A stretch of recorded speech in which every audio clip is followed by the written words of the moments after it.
ഈ ഒരു വചനത്തില് ശീതവാനെയും ഉഷ്ണവാനെയും കുറിച്ചല്ല, ശീതോഷ്ണവാനെ കുറിച്ചാണ് യേശു പറയുന്നത്. ഞാൻ നിന്നെ എൻ്റെ വായിൽ നിന്ന് ഉമിട്ട് കളയും എന്ന് പറയുന്നതിന് മുമ്പ് തന്നെ യേശു പറയുന്നു, നീ ശീതവാനോ ഉഷ്ണവാനോ ആയിരുന്നെങ്കിൽ കൊള്ളാമായിരുന്നു, ശീതവാനായിരുന്നെങ്കിലും ഭേദമായിരുന്നു എന്നുള്ളതാണ്. അത്യുന്നതന്റെ നാമത്തിന് മഹത്വം ഉണ്ടായിരിക്കട്ടെ. അത്യുന്നതൻ ജഡം ധരിച്ചെത്തിയ മനുഷ്യനായി വന്ന നസ്രയനായ യേശുവിൻ്റെ സത്യ ഏകദൈവത്തിന്റെ നാമത്തിന് എന്നും എന്നേക്കും മഹത്വം ഉണ്ടായിരിക്കട്ടെ. ബൈബിളിലെ ദൈവം സത്യ ഏകദൈവമാണ്. യേശു പറഞ്ഞു, ഓ ഇസ്രയേൽ, നിന്റെ ദൈവം ഏക ദൈവം. ബൈബിളിലെ സത്യമായ സത്യ ഏകദൈവമായ നസ്രയനായ യേശുവിൻ്റെ നാമത്തിന് എന്നും എന്നേക്കും മഹത്വം ഉണ്ടായിരിക്കട്ടെ.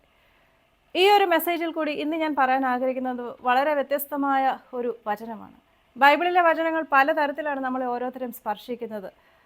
ചില വചനങ്ങൾ നമ്മളെ ആശ്വസിപ്പിക്കുന്നു, ചില വചനങ്ങൾ നമ്മൾക്ക് പ്രത്യാശ നൽകുന്നു, ചില വചനങ്ങൾ നമ്മളെ വളരെയധികം ശക്തീകരിക്കുന്നു, ചില വചനങ്ങൾ നമ്മുടെ ജീവിതത്തെ മാറ്റുന്നു, നമ്മളെ ആകെ മാറ്റുന്നു, ചില വചനങ്ങൾ നമ്മളെ ഒന്ന് കുത്തുന്നു. ഈ കുത്തുന്ന വചനങ്ങൾ വളരെയധികം ഇമ്പോർട്ടൻ്റ് ആണ് ഒരു വിശ്വാസിയുടെ ജീവിതത്തിൽ. കാരണം ഈ കുത്ത് അല്ലെങ്കിൽ ഒരു പിൻ പ്രിക്ക് കൊണ്ടുള്ള ഒരു പെയിൻ നമ്മുടെയൊക്കെ മനസ്സിൽ, ഹൃദയത്തിൽ ചില വചനങ്ങൾ കേൾക്കുമ്പോൾ വരികയാണെങ്കിൽ ദൈവം നമ്മുടെ ഹൃദയത്തോട് ഇടപെടുകയാണ്. നമ്മളിൽ എന്ത് മാറ്റം വരുത്തണം എന്നുള്ളത് ദൈവം നമ്മളോട് പറയുകയാണ് എന്നുള്ളത് മനസ്സിലാക്കുക. അപ്പോൾ അത്തരമൊരു വചനമാണ് വെളിപാട് പുസ്തകം 3-ാമത്തെ അധ്യായം 15-ാമത്തെ വാക്യത്തിൽ പറഞ്ഞിരിക്കുന്നത്.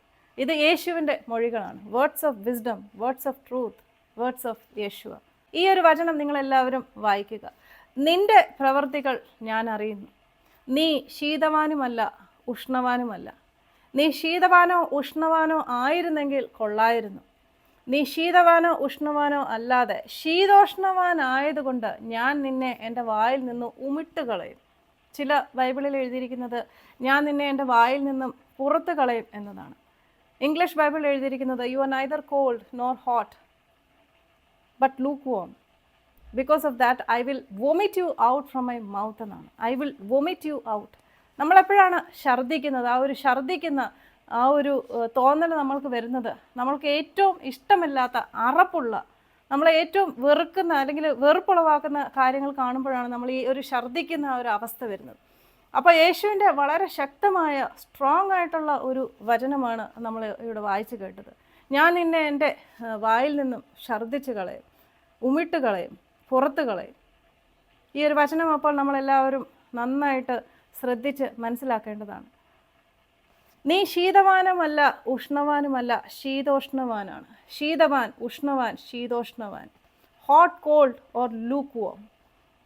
ഈ ഒരു 3 അവസ്ഥകൾ എന്ന് പറഞ്ഞാൽ 3 സ്പിരിച്വൽ അവസ്ഥകളാണ്, ആത്മീയ അവസ്ഥകളാണ്, ഒരാളുടെ ഹൃദയത്തിൻ്റെ അവസ്ഥകളാണ് ഈ 3 എണ്ണത്തിലും, ഈ 3 കാര്യങ്ങളും കൊണ്ട് യേശു ഉദ്ദേശിച്ചിരിക്കുന്നത്. ആദ്യമായിട്ട് നമ്മൾക്ക് കാണേണ്ടത് ഈ ഒരു കോൾഡ് അല്ലെങ്കിൽ ശീതവാൻ ആരാണ് എന്നുള്ളതാണ്. ശീതവാൻ എന്ന് പറഞ്ഞാൽ ദൈവവുമായിട്ട് ഒരു ബന്ധമില്ലാതെ നടക്കുന്നവർ, ദൈവത്തെ റിജക്റ്റ് ചെയ്തവർ, ത്യജിച്ചവർ, ദൈവം വേണ്ട എന്നുള്ള ഒരു ചിന്തയുമായിട്ട് അല്ലെങ്കിൽ ദൈവം ഇല്ല എന്നുള്ള ചിന്തയുമൊക്കെ ആയിട്ട് നടക്കുന്നവരാണ് ഈ കോൾഡായിട്ട് ഉള്ളവർ. ഇനി രണ്ടാമത്തേത് ഹോട്ട് അല്ലെങ്കിൽ ഉഷ്ണവാൻ എന്ന് പറയും. ഉഷ്ണവാൻ എന്ന് പറയുമ്പോൾ ദൈവം ആഗ്രഹിക്കുന്ന തരത്തിൽ നടക്കുന്നവരാണ്, ദൈവവുമായിട്ടുള്ള ആ ഒരു തീവ്രമായ ബന്ധത്തിൽ നടക്കുന്നവരെ ഉഷ്ണവാൻ എന്നതുകൊണ്ട് ഉദ്ദേശിക്കുന്നു. പക്ഷേ ഈ ഒരു വചനത്തിൽ ശീതവാനെയും ഉഷ്ണവാനെയും കുറിച്ചല്ല, ശീതോഷ്ണവാനെ കുറിച്ചാണ് യേശു പറയുന്നത്. ഞാൻ നിന്നെ എൻ്റെ വായിൽ നിന്ന് ഉമിട്ട് കളയും എന്ന് പറയുന്നതിന് മുമ്പ് തന്നെ യേശു പറയുന്നു, നീ ശീതവാനോ ഉഷ്ണവാനോ ആയിരുന്നെങ്കിൽ കൊള്ളാമായിരുന്നു, ശീതവാനായിരുന്നെങ്കിലും ഭേദമായിരുന്നു എന്നുള്ളതാണ്. വളരെയധികം ശ്രദ്ധ നമ്മൾ കൊടുക്കേണ്ട ഒരു കാര്യമാണ് ഇവിടെ യേശു പറഞ്ഞിരിക്കുന്നത്. എന്താണ് ഈ ശീതോഷ്ണവാൻ എന്ന അല്ലെങ്കിൽ ലൂക്ക് വാം എന്നുള്ളത് കൊണ്ട് ഉദ്ദേശിക്കുന്നത്? ശീതവുമല്ല ഉഷ്ണവുമല്ല, തണുത്തതുമല്ല ചൂടുള്ളതുമല്ല, ഇതിന് ഇടയ്ക്ക് ആയിട്ട് ഉള്ളവർ എന്ന് പറഞ്ഞാൽ ദൈവത്തെ പൂർണ്ണമായിട്ട് ത്യജിച്ചിട്ടൊന്നുമില്ല, ദൈവത്തെ റിജക്റ്റ് ചെയ്യുന്നവരല്ല, ദൈവത്തെ വേണ്ട എന്ന് പറഞ്ഞുകൊണ്ട് നടക്കുന്നവരല്ല, പക്ഷേ പൂർണ്ണമായിട്ടും ദൈവത്തിൽ സമർപ്പിക്കാത്തവരാണ്. പൂർണ്ണമായിട്ടും ദൈവത്തിൽ സമർപ്പിക്കാതെ നമ്മുടെ കൺവീനിയൻസിനനുസരിച്ച് ദൈവവുമായിട്ടുള്ള ആ ഒരു ബന്ധത്തിൽ മുമ്പോട്ട് പോകുന്നവരാണ്.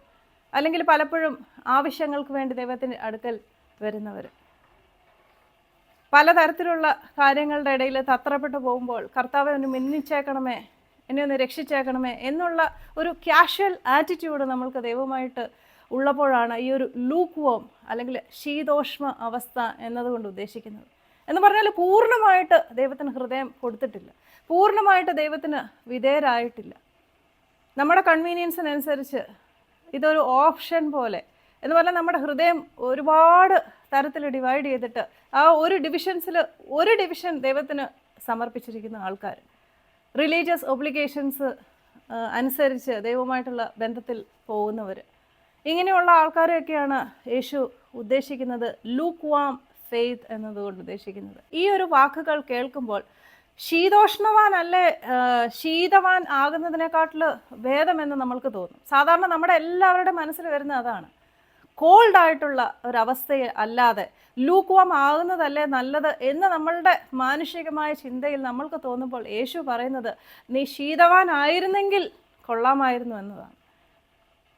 എന്തുകൊണ്ടാണ് യേശു പറയുന്നത് നീ ശീതവാനായിരുന്നുവെങ്കിൽ കൊള്ളാമായിരുന്നു എന്നുള്ളത്?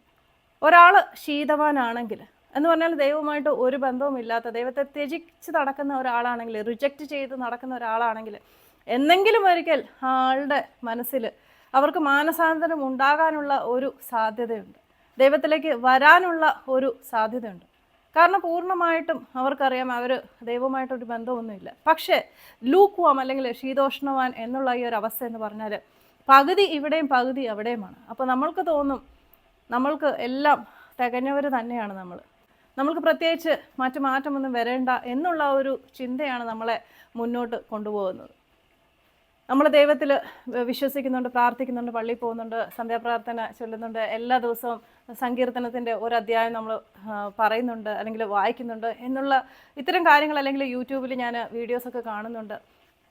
ഇത്തരം റിലീജിയസ് ഒബ്ലിഗേഷൻസ് ഒക്കെ നമ്മളെ നയിക്കുമ്പോൾ, ലൂക്ക് വാം ഫെയ്ത്തിൽ കൂടി നമ്മൾ കടന്നു പോകുമ്പോൾ എല്ലാം തികഞ്ഞവരാണ് എന്നുള്ള ഒരു ചിന്ത നമ്മൾ വന്നുകൊണ്ട് ദൈവം ആഗ്രഹിക്കുന്ന തരത്തിൽ ഒരു മാറ്റവും നമ്മുടെ ജീവിതത്തിൽ നമ്മൾ വരുത്താൻ മുതിരാറില്ല. കാരണം നമ്മൾക്ക് തോന്നുന്നത് നമ്മുടെ ഒരു സെൽഫ് സഫിഷ്യൻ്റ് ആണ് നമ്മളെല്ലാം തികഞ്ഞവരാണ് എന്നുള്ളത്. ഇതിൻ്റെ പിന്നീടുള്ള വാക്യങ്ങൾ വായിക്കുമ്പോൾ നമ്മൾ മനസ്സിലാവും. ഈ വാക്യം നിങ്ങളെല്ലാവരും വായിക്കുക. ഈ ഒരു വാക്യത്തിൽ കൂടി യേശു പറയുന്നത് കുറ്റം ആരോപിക്കുകയല്ല, വളരെ സ്ട്രോങ് ആയിട്ടുള്ള ഒരു സ്റ്റേറ്റ്മെൻ്റാണ് യേശു നടത്തുന്നത്. നീ ശീതോഷ്ണവാനാണെങ്കിൽ നിന്നെ ഞാൻ ഛർദ്ദിച്ച് കളയും എന്നുള്ള ആ ഒരു വാക്കുകൾ നമ്മൾക്ക് പെട്ടെന്ന് തോന്നും വളരെയധികം കുറ്റം ആരോപിക്കുന്ന ഒരു ശിക്ഷയെക്കുറിച്ചുള്ള കാര്യമാണ്. പക്ഷേ ഈ ഒരു അധ്യായത്തിൻ്റെ അവസാന ഭാഗത്തേക്ക് നമ്മൾ വരുമ്പോൾ യേശുവിൻ്റെ സ്നേഹത്തിൻ്റെ സ്വരമാണ് നമ്മളിവിടെ കാണുന്നത്. ഈ ഒരു വാക്യത്തിൽ കൂടിയും യേശു നമ്മളെ ഓരോരുത്തരെയും പറഞ്ഞ് മനസ്സിലാക്കുകയാണ്. ഒരു ശോധന നമ്മളെല്ലാവരും ഓരോ ദിവസവും ചെയ്യേണ്ടതാണ്. ഇന്നത്തെ ദിവസം ഞാൻ ശീതവാനായിരുന്നോ ഉഷ്ണവാനായിരുന്നോ അതോ ശീതോഷ്ണവാനായിരുന്നോ, എന്ത് കാര്യമാണ് എൻ്റെ ജീവിതത്തിൽ മാറ്റം വരുത്തേണ്ടത് എന്ന് നമ്മൾ മനസ്സിലാക്കി പൂർണ്ണ ഹൃദയത്തോടെ ദൈവത്തിൽ സമർപ്പിക്കാൻ, ദൈവവുമായിട്ട് ഉള്ള ഒരു റിലേഷൻഷിപ്പിൽ വരുത്താൻ ദൈവം ആഗ്രഹിക്കുന്നു. ഇതുകൊണ്ട് തന്നെയാണ് ഈ ഒരു അധ്യായത്തിൻ്റെ 19-ാമത്തെ വാക്യത്തിൽ യേശു പറയുന്നത്, ഞാൻ വാതിലിൽ മുട്ടി വിളിക്കുന്നു, നിങ്ങൾ ജാഗ്രതരായിരിക്കുക, നിങ്ങൾ മാനസാന്തരപ്പെടുക. ഞാൻ വാതിലിൽ മുട്ടി വിളിക്കുന്നു, ആരെങ്കിലും എൻ്റെ സ്വരം കേട്ട് വാതിൽ തുറന്നു തന്നാൽ ഞാൻ അവനോട് കൂടെയും അവൻ എന്നോട് കൂടെയും അത്താഴം കഴിക്കും എന്നുള്ളത്. ഇതിൽ നിന്നൊക്കെ നമ്മൾക്ക് മനസ്സിലാകുന്നത് ഏറ്റവും കൂടുതൽ നമ്മളെ അവൻ്റെ കൂടെ നടത്താനുള്ള ഒരു ദൈവത്തിൻ്റെ തീക്ഷ്ണമായ ആഗ്രഹമാണ് ഈ ഒരു വചനത്തിൽ കൂടി നമ്മൾ കാണുന്നത്. ഈ ഒരു വചനം കേൾക്കുമ്പോൾ നിങ്ങളിൽ ആരുടെയൊക്കെ മനസ്സിൽ ഒരു ചെറിയ കുത്ത് വന്നിട്ടുണ്ടോ എന്നുള്ളത് ശ്രദ്ധിക്കുക. ഒരു ചെറിയ ആ ഒരു പ്രിക്കിംഗ് എന്താ പറയുക, പെയിൻ നമ്മുടെയൊക്കെ മനസ്സിൽ വരുമ്പോൾ നല്ലത് തന്നെയാണ്. കാരണം ദൈവം ആരുടെയൊക്കെ ഹൃദയത്തിൽ കൂടി അവരുടെ ഹൃദയത്തിൽ മുട്ടി വിളിക്കുകയാണ്. നീ ശീതവാനാണോ ശീതോഷ്ണവാനാണോ എന്ന് തിരിച്ചറിയുക.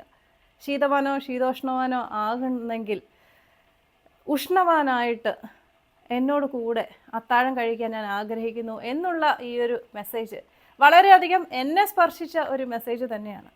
അപ്പോൾ നമ്മൾക്ക് ദൈവത്തോട് ആത്മാർത്ഥമായിട്ട് പ്രാർത്ഥിക്കാം. മന്ദമായിട്ടുള്ളത് എന്നിലുണ്ടോ എന്നത് നീ ശോധന ചെയ്ത് അത് നീക്കം ചെയ്ത് നിന്നെ സ്നേഹിക്കാൻ, പൂർണ്ണ ഹൃദയത്തോടെ നിന്നെ സ്നേഹിക്കുവാനുള്ള ആ ഒരു കൃപ എനിക്ക് തരണമേ എന്നുള്ളത് നമ്മൾക്ക് ദൈവത്തോട് പ്രാർത്ഥിക്കാം.